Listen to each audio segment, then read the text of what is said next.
This video is about solving multi-step inequalities. So remember, to solve a multi-step inequality, we need to use steps to solve multi-step equations.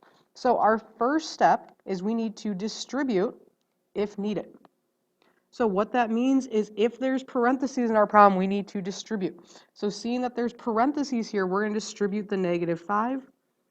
3s plus 6 is less than or equal to -5s minus 10. Remember, when you distribute, you're always multiplying. The second step is to combine like terms. So when I combine like terms, if needed, that means I have the same variable or number in multiple spots on one side of the equation. In this problem, we don't, so we're going to move to step 3. Step 3 is that we need to move the variable if needed. So in this case, there's a variable on both sides. So we are going to move the variable to the left side since we need it on the left side to graph. So we're going to add 5s to both sides, and we get 8s plus 6 is less than or equal to -10. The next step is to move the constant. So we need to move away from the variable. So in this case, our constant 6 needs to move away from the s. So we're going to subtract 6 on both sides. 8s is less than or equal to -16. And then our last step is to isolate the variable. So when we isolate the variable,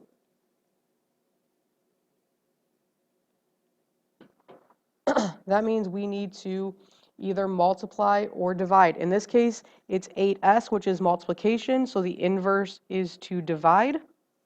So we get s is less than or equal to -2. So let's look at a couple of problems. The thing you need to remember is that if a variable is on the same side, we're going to combine using the same sign. When the variable is on the opposite side, we combine it by switching the sign. So solve and graph the following inequalities. So in A, we have parentheses, so our first step is to distribute the negative into parentheses. We have -7c plus 18 minus 2c is greater than 0. Notice that we have two like terms, two variables with c's in them, so we can combine them using the same signs.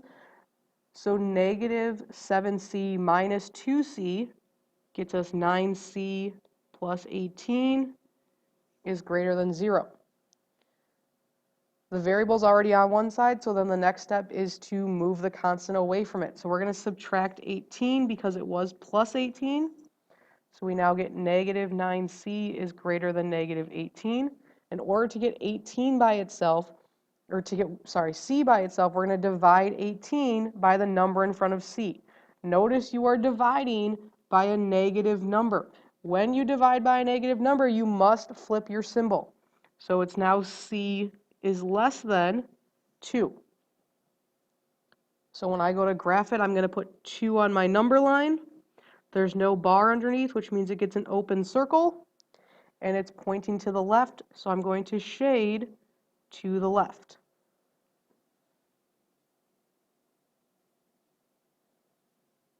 B, we have -4 is less than or equal to 4 times the quantity 6y minus 12 minus 12y. So first step, because there's parentheses, we're going to distribute.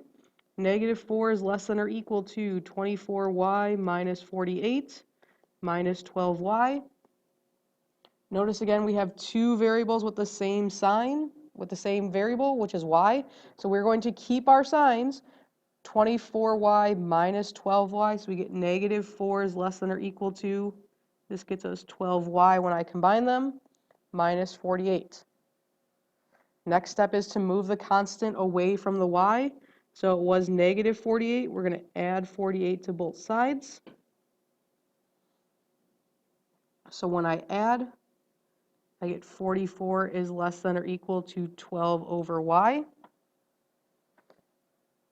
My next step is to divide by 12 on both sides. Now, 44 is not divisible by 12, so I'm just going to reduce my fraction by taking a 4 out of each, so I get 11/3 is less than or equal to y. Remember, in order to graph, your variable must be first. So the y and the 11/3 are going to switch positions, switch sides of the sign, and then we are going to change the direction of our symbol. So instead of facing left, it now faces right. So when I go to graph on my number line, I'm going to put 11/3. There's a bar under the inequality, which means it gets a closed circle, and it's pointing to the right, so the shading goes to the right. Part C, there are no parentheses, and there's also no two terms on the same side that need to be combined. So the next thing we're going to do is we're going to get the variable on one side. I'm going to move the 6v because I always want my variable on the left side. So I'm going to subtract 6v from both sides. Negative 2v plus 8 is greater than or equal to 10. Then I'm going to subtract 8 from both sides to get the variable by itself. Negative 2v is greater than or equal to 2. And then divide by negative 2 to get v by itself. Notice when you divide, it was a negative number again, so you have to flip your inequality sign. So v is less than or equal to negative 1. So when I go to graph, I'm going to put negative 1 on my number line. It's a closed circle because there's a bar underneath. And I'm going to shade to the left because that's where our symbol is pointing.